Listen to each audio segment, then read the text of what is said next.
ये सेम एक थ्योरम भी था हमारा, समझ रहे ना। और ये एग्जाम्पल नंबर 12 में भी आपको लिखा है कि प्रूव दैट, साबित कीजिए कि the sum of angles of a quadrilateral is 360 degree.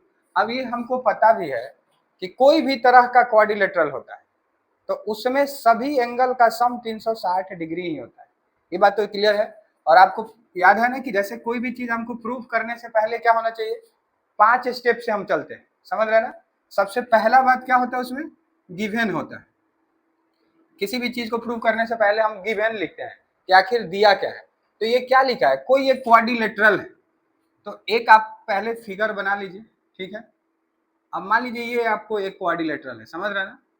अब इस क्वाड्रिलेटरल का जो नाम है ABCD, तो सिर्फ यही आपके पास गिवन है कि कोई ABCD एक क्वाड्रिलेटरल है, इसके अलावा हमारे पास कुछ गिवन नहीं है, ठीक है। तो हम लिख लेते हैं कि ABCD इज ए क्वाड्रिलेटरल, ठीक है। ये हमारा गिवन है। अब क्या लिखा है, टू प्रूफ। अब इसके बाद हम लोग क्या लिखते हैं, साबित क्या करना है। तो साबित क्या करना है बाबू, इसका एंगल का जो सम है 360 डिग्री, यही ना इसका मतलब है।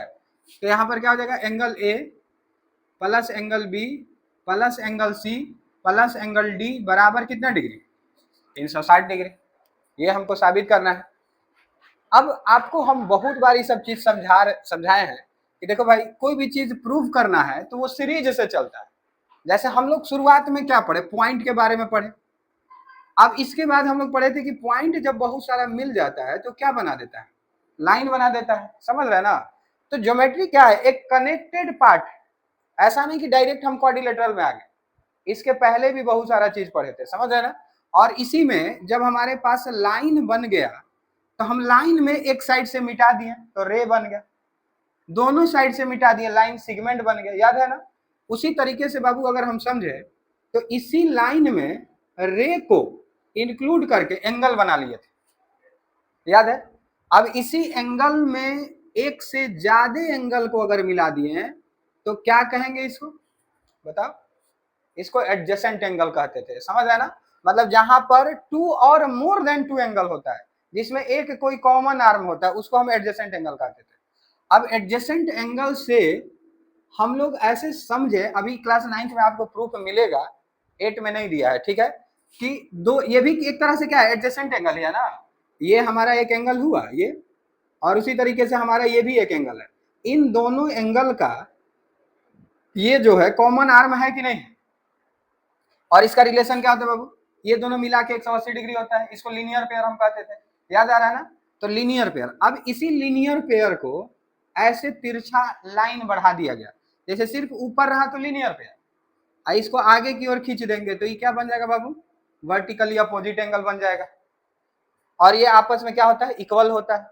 कभी सुने ऐसा प्रॉपर्टी, ठीक है। और फिर क्या होता है भाई कि इसी में अगर यहां से एक लाइन खींच देंगे तो ये क्या कहलाया, पैरेलल लाइन कहलाया। पैरेलल लाइन याद है ना। और इसी पैरेलल लाइन में अगर यहां से एक लाइन खींच देंगे तो ये जो शेप बना वो क्या बन गया, ट्रायंगल, समझ रहे हैं। और इस ट्रायंगल में फिर से एक यहां से लाइन खींच देंगे तो ये क्या बन गया भाई, क्वाड्रिलेटरल बन गया। तो आप सोचिए क्वाड्रिलेटरल कहां बना है, समझ रहे ना। अगर ये पॉइंट नहीं होता तो लाइन नहीं आता, लाइन नहीं आता तो रे नहीं आता, रे नहीं आता तो एंगल नहीं बनता, एंगल नहीं बनता तो एडजेसेंट एंगल नहीं बनता, एडजेसेंट एंगल बना तो लीनियर पेयर बना, समझ रहे ना। लीनियर पेयर बना तो ट्रायंगल, पैरेलल लाइन बना, पैरेलल लाइन से ट्रायंगल बना, तब जाके क्वाड्रिलेटरल है। तो क्या किसी क्वाड्रिलेटरल को प्रूव करने के लिए हम डायरेक्ट प्रूव कर सकते, नहीं कर सकते। उसके लिए हमारे पास ट्रायंगल होना चाहिए, समझ रहे ना, क्योंकि ट्रायंगल से ही हमारे पास क्वाड्रिलेटरल बना है। क्या समझ रहे हैं, ठीक है। तो इस बात को आप समझ रहे हैं ना कि अब इसको हम कैसे प्रूव कर सकते हैं, हमारे पास ट्रायंगल होना चाहिए। तो ट्रायंगल तो है नहीं, तो हम लोग क्या करेंगे भाई, कंस्ट्रक्शन करेंगे। आपको समझाया भी थे कि कोई भी चीज प्रूव करने से हमारे पास 5 स्टेप टोटल होता है। अब गिवन हो गया हमारे पास टू प्रूफ, क्या साबित करना वो लिख चुके हैं। कंस्ट्रक्शन, क्या क्वाड्रिलेटरल बिना ट्रायंगल के प्रूफ होगा, नहीं प्रूफ होगा, समझ रहे ना। तो इसके लिए हमारे पास यहाँ ट्रायंगल होना चाहिए। तो अब हम क्या करेंगे भाई, एक ट्रायंगल यहाँ से खींच लेते हैं। अब जैसे ही BD को मिला है या AC को मिला है, किसी एक को मिलाते हैं तो ट्रायंगल तो हमारे पास आ ही जाता है, समझ रहे ना।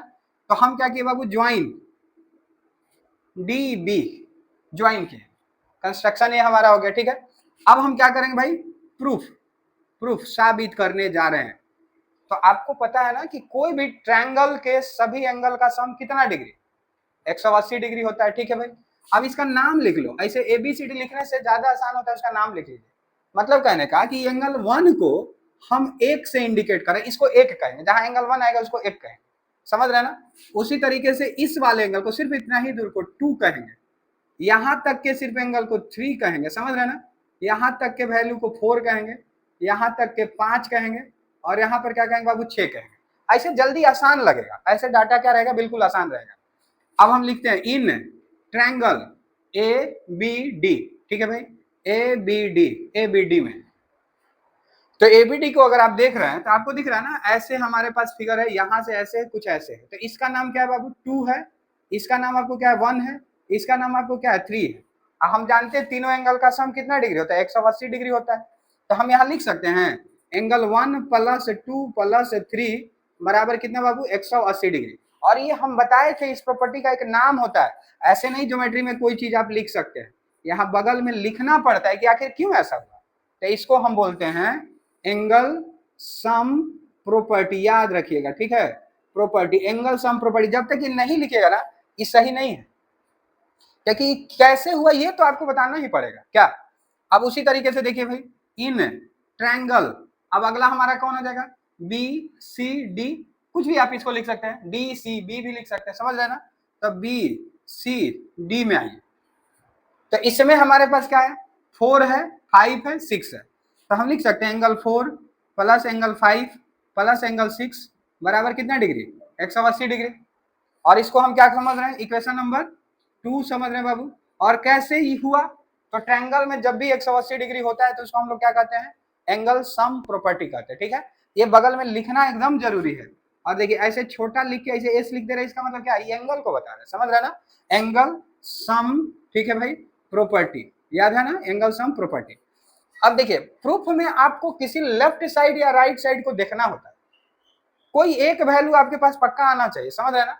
अब देखिए ये 360 है, हम इस इक्वेशन के राइट साइड को अगर जोड़ते हैं तो 360 होगा कि नहीं होगा, तो एक कोई आना चाहिए, समझ रहे, लेफ्ट में आए चाहे नहीं आए, राइट में आए, राइट में आए चाहे नहीं आए, लेफ्ट में आए, कोई एक वैल्यू जरूर आना चाहिए।